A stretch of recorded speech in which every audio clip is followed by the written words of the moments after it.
There's a very large wasp buzzing around my head. I'm going to try to ignore it for now. Hello!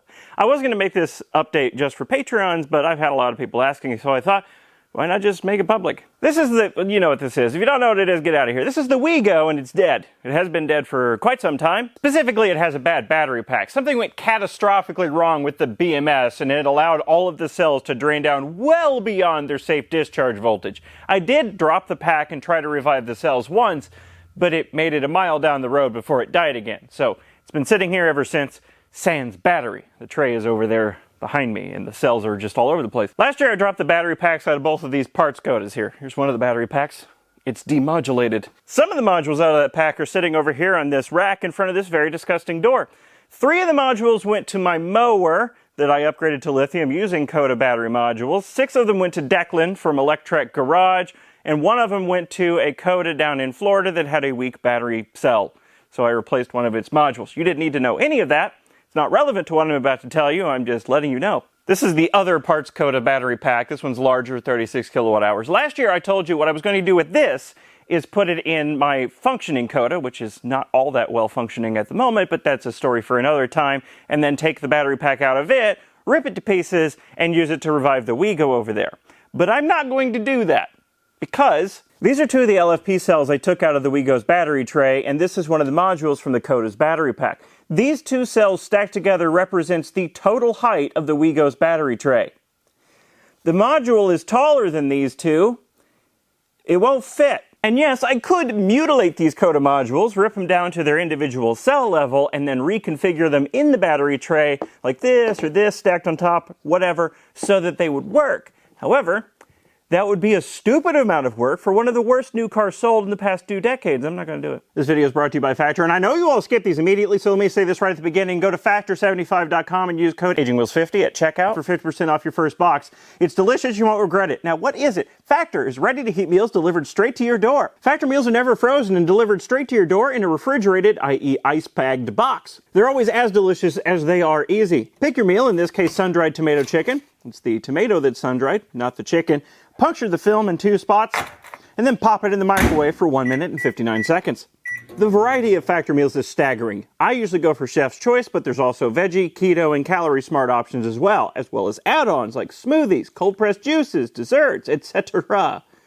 I don't know why I said that so strangely. I've said it before, and I'll say it again, the meals that I'm most impressed by are their chicken breast meals that somehow come out of a microwave perfect, and better than I can cook them. This is magical. The problem with these Factor ad reads is sometimes I just start eating and forget that I'm doing an ad read. So I've remembered now. Go to Factor75.com if you want to try these for yourself and use code AgingWheels50 at checkout for 50% off your first box. I promise you won't regret it. They're fantastic. Seriously though, this sun-dried tomato chicken, to me that sounds terrible. This is one of my favorite meals. I love this. This is really good. The reason I wanted to use these Coda batteries to rebuild the WeGo's pack, aside from they're free, is because they share the same chemistry as the cells that came out of the WeGo, lithium iron phosphate, which operates at different voltage levels compared to other lithium chemistries, NCM, NCA, etc. I didn't know how to make any software changes with the WeGo or bypass the stock BMS, so the idea of just physically reconfiguring the pack with cells of the same chemistry in the same number so that they appear to be the same to the car's BMS was very appealing. To that end, recently, by recently I mean a couple months ago, I was browsing batteryhookup.com, and what popped up for sale? These exact cells, 260 amp hour lithium iron phosphate Winston/Thunder Sky battery cells. The exact replacement cells for the WeGo. They were being auctioned off in lots of 16 cells, and they were the exact replacement. I thought if I get these and they turn out to be good, I don't even have to physically reconfigure the battery pack in the WeGo. I can just make it whole again and have my WeGo functioning again and change nothing. However, there was some risk involved. The cells showed good voltage, but they were not capacity tested, and there was no guarantee at all that they were, good. But it was a risk I was willing to take. I thought there's no way I'm going to find these cells for sale again, so I jumped on the opportunity. I bid on and won 3 separate auction lots of 16 cells for an average winning bid of about $1,000, so it's $3,000 total for 48 cells, which is actually more than I need to build a complete WeGo pack, but it meant I had extra. And then I hopped in my pickup and went to Pennsylvania to pick them up. Here they are. You read the title of the video. I blew $3,000 plus the gas to go get them on these bad battery cells. I spent about a week individually fully charging each individual cell so they'd be all nice and balanced before I even thought to capacity test any of them. I only capacity tested 4 of them because I didn't need to see any more than that. Now, brand new, these were 260 amp hours. The first one that I capacity tested from fully charged to 2.5 volts came out at 138 amp hours. The second one, 136, so even worse, and then 163, slightly better, and 164. These are shot. I didn't in any world expect them to have that little capacity left. That's like 50 to 60%. For comparison, last year I gave away some of the cells I took out of the Wegos battery pack that were at 0 volts.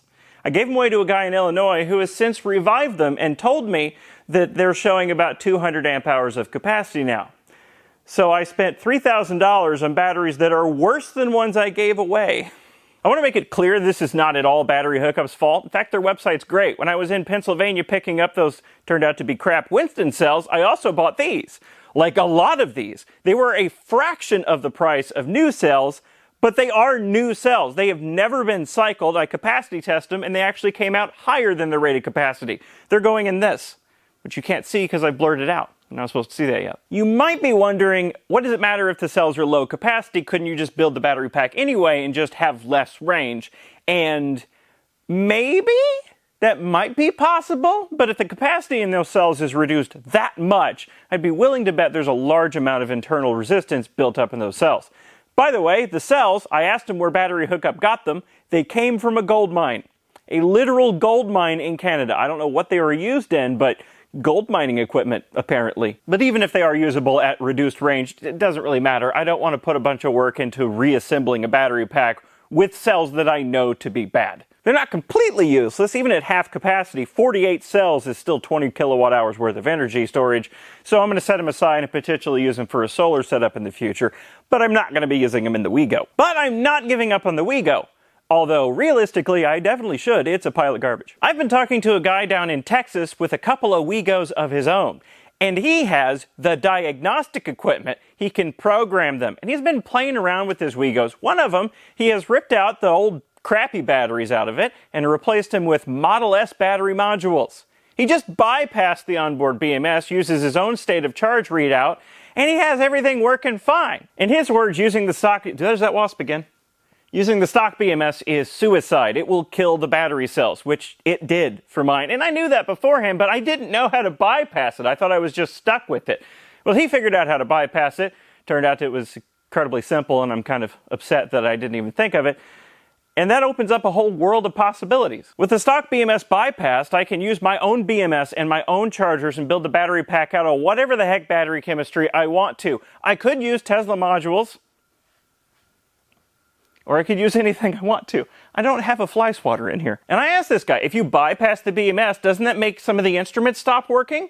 And he said the only thing that stops working is the state of charge readout, which on my Wego didn't work to begin with, so no loss. So that's what I'm gonna do. I'm gonna rebuild the Wego's battery pack with whatever the heck I want to. It will probably be Tesla modules. I only need 5 in series. It'll be 25 kilowatt hours, which is 5 kilowatt hours less than the 30 this came with, but I don't care. Long distance in this thing is painful anyway, and it'll be right about the right voltage. Nominal stock is 115. The 5 Tesla modules will be about 125 nominal, which is fine.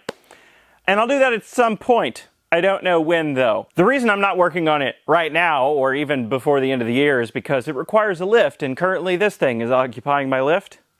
So when that's done, which will also take several months, then maybe I'll get to the Wego. I don't move very quickly around here. As far as other projects go, I'm currently working on the blurry thing in the corner, and that should hopefully be done in no more than a month. I'm almost done building the battery pack for it, so everything else should go a little bit more smoothly and quickly after that. And then after that, I'm going to go back to the Escape, and I'm not even going to estimate how long the next phase is going to take. It'll take however long it takes, and there will be videos intermixed in between. I can't just solidly work on one project at a time. If that were the case, I'd only put out 3 videos a year, and that would not be sustainable. And yes, I still have the bus. Okay, bye. Okay, I'm going to get in the blurry thing now and ride off into the sunset. Just Open the door. And, oh God, it's so hard to get in this thing. Close the door. And off we go, slowly.